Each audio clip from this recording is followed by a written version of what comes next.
मैं भारत को भारतीयता की मान्यता के आधार पर फिर से खड़ा करना चाहता हूं, उस काम में लगा। वैसे ही रक्त में कीचड़ बहुत हो गया, माने कोलेस्ट्रॉल बहुत बढ़ गया, तो वो जो इंसुलिन जाना चाहता है वो नहीं जा सकता, जिस स्पीड से जाना चाहिए नहीं जा सकता, स्लो हो जाता है, कम जाता है। या कभी कभी ऐसा हो जाए कि रक्त बिल्कुल गाढ़ा हो गया, एकदम थिक हो गया, तो वो इंसुलिन बैठ जाता है वहीं का, और ग्लूकोज को लिए रहता है अपने साथ, ग्लूकोज उसके ऊपर बैठता है, इंसुलिन वहीं बैठ जाता है। तो वो बैठा हुआ इंसुलिन है जो रक्त में डिटेक्ट हो जाता है, जब भी आप चेक कराएंगे ना तो ग्लूकोज आ जाता है, तो उसी को कहते हैं ब्लड शुगर इतनी बढ़ी हुई है। अब आप ध्यान रखिए, ब्लड शुगर का चीनी के साथ कोई कनेक्शन नहीं है, कोलेस्ट्रॉल के साथ कनेक्शन है, हमेशा याद रखिए इस बात। डॉक्टर भी जानता लेकिन बताता नहीं कोई।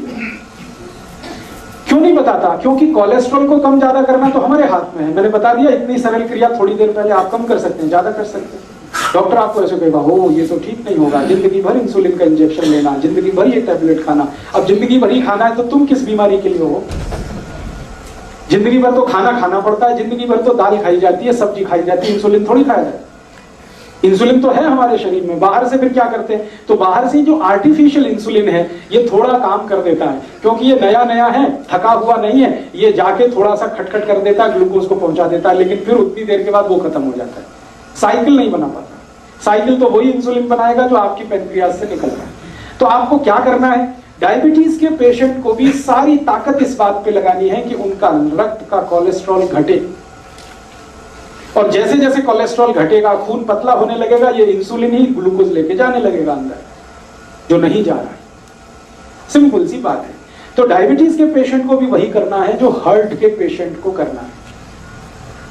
तो हार्ट और डायबिटीज एक ही सिक्के के दो हिस्से हैं। इसमें भी खून को पतला करना पड़ेगा, कोलेस्ट्रॉल कम करना पड़ेगा, अच्छा कोलेस्ट्रॉल बढ़ाना पड़ेगा, बुरा कोलेस्ट्रॉल कम करना पड़ेगा। तो वो सब काम करिए जो आप हार्ट के लिए करते हैं। माने हार्ट पेशेंट और डायबिटिक पेशेंट का एक ही प्रिस्क्रिप्शन है।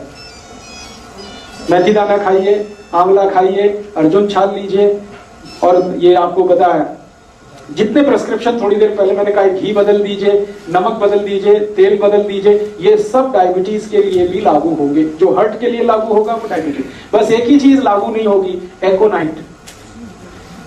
वो एकोनाइट सिर्फ हार्ट के लिए है, डायबिटीज के लिए लागू नहीं होगी। ठीक है? एक दो एक्स्ट्रा चीज बता देता हूं जो हार्ट में काम नहीं आएगी लेकिन डायबिटीज में ही काम आए। अब तक जो कॉमन थी वो मैं बता चुका हूं। अब एक्स्ट्रा चीज जो आपको लेनी पड़ेगी डायबिटिक पेशेंट को, वो क्या क्या है? आपके रसोई घर में शायद वो ना मिले, लेकिन बाजार में आसानी से उपलब्ध है। जामुन एक फल आता है, बोटेनिकल नेम है उसका जम्बोले, हिंदी में हम सब कहते हैं जामुन। उस जामुन की गुठलियां मिलती है बाजार में, सूखी गुठलियां, उनका पाउडर बनाना है, और वो पाउडर रोज 1 चम्मच खाना है गुनगुने पानी के साथ। ये डायबिटीज वाले को एक्स्ट्रा करना है। जामुन की गुठली का पाउडर बाजार में मिलता है, खुद भी बना लो। जामुन जब आती है तो खूब जामुन खा लो, गुठलियां सुखा लो, सुखा के कूट के पाउडर बना लो। तो डायबिटिक पेशेंट को ये एक्स्ट्रा है, ये हार्ट के लिए नहीं है। डायबिटीज सवेरे जो भी लेना है, सवेरे 1 चम्मच, और 1 चम्मच माने टीस्पून। खाली पेट लेंगे तो बहुत अच्छा, गुनगुने पानी के साथ लें चलेगा। जो पहली दफा सुबह उठ के पानी पीना उसी के साथ ले, उसके साथ भी ले सकते हैं। जामुन की गुठली का पाउडर सवेरे के पानी के साथ लिया जा सकता है। और ज्यादा शुगर बढ़ी हुई है तो समझ लीजिए कोलेस्ट्रॉल और ज्यादा है, तो इसको 2 बार कर लीजिए, सुबह और शाम। शाम को हमेशा खाने के पहले ही लेना है इसको, जब भी लेना। तो ये एक एक्स्ट्रा चीज है। बाकी मेथी दाना आप ले सकते हैं, त्रिफला ले सकते हैं, वो सब चीजें जो हार्ट के लिए ले रहे हैं वो तो है ही। ये एक्स्ट्रा है जामुन की गुठली का पाउडर। ये जामुन की गुठली के पाउडर के साथ और भी कुछ है जो ले सकते हैं। करेले के बीज का पाउडर, करेला है उसके बीज निकाल के सुखा लीजिए, और या तो करेला ही छोटा छोटा पीस करके सुखा लीजिए, साल भर वो चलता है। उसका पाउडर बना के, तो जामुन की गुठली का पाउडर आधा चम्मच कर दीजिए, करेले का पाउडर आधा चम्मच कर दीजिए, ये मिक्स करके ले लीजिए। एक करेले के बीज जेडे खान नाल पीस के खाने निगाह भी घटती है। क्या होता है? निगाह कम होती है। नहीं, करेले के बीज से तो देसी दवाइयां वाले होते हैं। नहीं, बिल्कुल नहीं होती। बता रहा हूं अभी, आपके पास करेले के छोटे छोटे पीस हैं सूखे हुए, उनका यूज करिए। आपके पास जामुन की गुठली का पाउडर है, उसको यूज करिए। और अब इसमें चाहे तो नीम की निम्बोली, सूखी हुई निम्बोली बाजार में मिलती है, उसका भी पाउडर बना लीजिए, उसको भी आधा चम्मच ले लीजिए। तीनों मिलाकर 1.5 चम्मच हो गया। जामुन की गुठली का, करेले का और नीम के निम्बोली का, तीनों का पाउडर मिक्स करके डायबिटीज के पेशेंट, हार्ट वाले ये कभी ना लें, ये सिर्फ डायबिटीज वालों के लिए। और तीनों मिक्स करके लेंगे तो रिजल्ट बहुत अच्छे हैं। अकेला भी लेंगे तो रिजल्ट है, ऐसा नहीं है कि जामुन की गुठली का रिजल्ट नहीं है, लेकिन जामुन की गुठली के साथ करेला भी हो और उसके साथ नीम का, निम्बोली का भी पाउडर है, तब तो बहुत अच्छे रिजल्ट। कितना टाइम खाना? 3 महीने लगातार, फिर 15-20 दिन ब्रेक, फिर 3 महीने लगातार, फिर 15-20 दिन ब्रेक। जब आपको लगे कि आप सब कुछ नॉर्मल हो गया है तो धीरे धीरे बंद करें। गुठली निकाल लें तो ठीक है, नहीं तो बिना निकाले ही पीसें उसको, कोई दिक्कत नहीं। ये समझ रहे मिठा खाता था सब लोगों ने। हाँ, अब ये सब लेने के बाद कोई डायबिटिक पेशेंट है, मैंने आपसे बोल दिया है कि भगवान का बनाया हुआ कुछ भी मीठा खाइए, आदमी का बनाया हुआ मत खाइए। चीनी नहीं खानी, आदमी की बनाई हुई है। गुड़ भगवान का बनाया हुआ है। गुड़ क्या है ना, गन्ने के रस का है, गर्म करके ही तो आ जाता है, तो उसमें कुछ ज्यादा कुछ मिलावट नहीं है और कुछ आदमी का दिमाग भी ज्यादा नहीं लगता। ये आदमी खतरनाक है सारी दुनिया में, ये अपना दिमाग जहाँ लगाता है वही सारी गड़बड़ कर देता है। हाँ, खा लीजिए, देशी खांड खा लीजिए, मिश्री खा लीजिए। आप जो है मिश्री खा सकते हैं, मिश्री भी पत्थर से ही आती है। मिश्री खा सकते हैं, देशी खांड खा सकते हैं, गुड़ खा सकते हैं, शहद भी ले सकते हैं, लेकिन चीनी नहीं, शुगर नहीं। गाजर पाक बनाइए ना गुड़ में, स्टीविया ले सकते हैं। गाजर पाक बनाना है तो गुड़ में बनाइए, कोई दिक्कत नहीं। हलवा बनाते ना, गुड़ में बनाइए, कोई दिक्कत नहीं। बस इतना ही ध्यान रखना है। शक्कर माने चीनी, शुगर, गुड़ का पाउडर है तो वो तो वही है जो गुड़ है, उसमें कोई अंतर। मेरा इतना ही कहना है कि आप ये सब मीठी चीजें जो भगवान की बनाई हुई हैं जरूर लीजिए। क्यों लीजिए, जान लीजिए। आदमी की बनाई हुई जो मीठी चीजें हैं उनमें ग्लूकोज है, भगवान की बनाई हुई जो मीठी चीजें हैं वो सब फ्रक्टोज है। ये फ्रक्टोज जो है ना इजीली डाइजेस्टेबल है, डायबिटिक पेशेंट भी उसको हजम कर लेगा तुरंत। और ये ग्लूकोज है, ये नहीं होता आसानी से। गुड़ भी कई तरह का आता है ना। हाँ, अभी गुड़ जब सेलेक्ट करना है तो आप एक ही उसका क्वालिटी देखिए कि उसका रंग जितना डार्क होगा गुड़ उतना ही अच्छा होगा।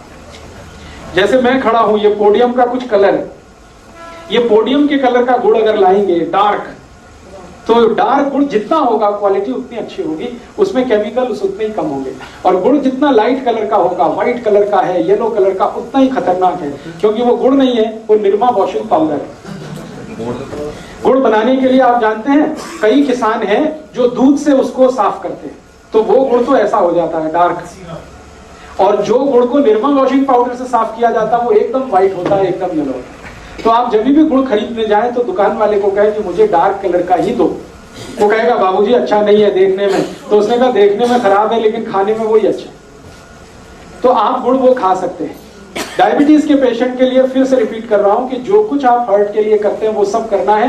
एक्स्ट्रा जो मैंने बोल दिया, जामुन की गुठली का पाउडर है, या आपके पास नीम की निम्बोली का पाउडर है, या करेले का पाउडर है, ये एक्स्ट्रा है, ये एक चीज है। और जामुन की गुठली का पाउडर जैसा ही होम्योपैथी में एक मेडिसिन भी आता है, वो जामुन की गुठली से ही बनता है। आप उसका भी चाहे तो नाम लिख लीजिए, caesium jambolanum.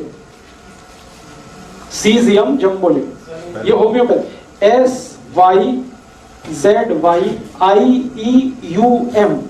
SYZYIEUM, syzygium jambolanum, JAMBOLIN, syzygium jambolanum, SYZYIEUM।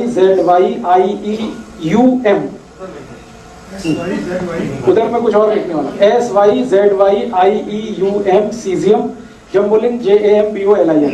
ये एक दवा है, इसके आगे लिख लेना mother tincture, syzygium jambolanum mother tincture. ये दवा को पानी में मिला के पीना है जो डायबिटिक है उनके। कितने ड्रॉप? 15 से 20 ड्रॉप, चौथाई कप गुनगुना पानी। अगर आपको जामुन की गुठली का पाउडर नहीं मिलता है तब ये दवा यूज कर सकते हैं। मिल रहा है तो ये दवा मत लाइए, क्योंकि ये दवा उसी से बनी हुई। 15 से 20 ड्रॉप, चौथाई कप गुनगुना पानी मिला दीजिए। हाँ, और सवेरे दोपहर शाम खाने के पहले या ब्रेकफास्ट के पहले, डिनर लंच के आधा घंटे पहले इसको पीना। तो ये डायबिटीज के लिए करना। और डायबिटीज के लिए एक तो छोटी छोटी बातें और जरूर ध्यान रखनी है आपको कि डायबिटीज के हर पेशेंट को ब्रेकफास्ट छोड़ना पड़ेगा। डायबिटीज के हर पेशेंट को ब्रेकफास्ट छोड़ना पड़ेगा, ब्रेकफास्ट के समय पर लंच करना पड़ेगा हर पेशेंट को, ये कंपलसरी है। आप अगर 8 बजे ब्रेकफास्ट करते हैं या 9 बजे ब्रेकफास्ट करते हैं, तो अगर आपको डायबिटीज है तो आप ब्रेकफास्ट बिल्कुल छोड़ दीजिए, 8-9 बजे भरपेट खाना खाइए, लंच करिए और शाम को 4 से 5 बजे के आसपास डिनर करिए। हाँ, 8-9 बजे लंच, 4 से 5 के बीच में डिनर, ये कंपलसरी है। 5 का ज्यादा से ज्यादा 6 हो सकता है, 6 के आगे नहीं। 8 से 9 बजे तक वही टाइम। हाँ, सुबह ही, सूर्यास्त होने के पहले और सूर्योदय होने के 1 घंटे के बाद आपका लंच हो जाना। बीच में भूख लगेगी तो उसमें आपको कुछ ऐसी चीजें खानी है, जैसे फल आदि ले लीजिए, मूंगफली का दाना खा लीजिए, चना खा लीजिए। है क्या क्या मूंगफली का दाना एलडीएल नहीं, एचडीएल बढ़ाता है मूंगफली का दाना। एलडीएल बढ़ाने वाली चीजें तो हैं वो जिनको